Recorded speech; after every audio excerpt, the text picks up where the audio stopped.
And welcome. In this video, I'm going to walk you through how to use light mode in the Kahoot app. So, once you use light mode or turn on light theme in Kahoot, the first thing you can do is, after opening up your app, is tap on your profile card top left corner, scroll all the way down until you see app skins, tap on it, and then you use the light mode. This is light mode. So you can use the light mode, or you can use the ripples theme. It's also light. They also have the skins here. So you can also use follow system if you're using light mode in your system. It's as simple as that. Hope you found this video helpful. You can also do the same for mobile and tablets and desktop. Let me show you that. App skin. This is for mobile. So you want for tablets, this is it. It's for tablets.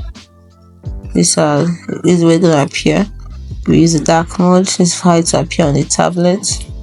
Sorry. Yeah. So this is for mobile and this is for tablet. So you can check it all out for both of them.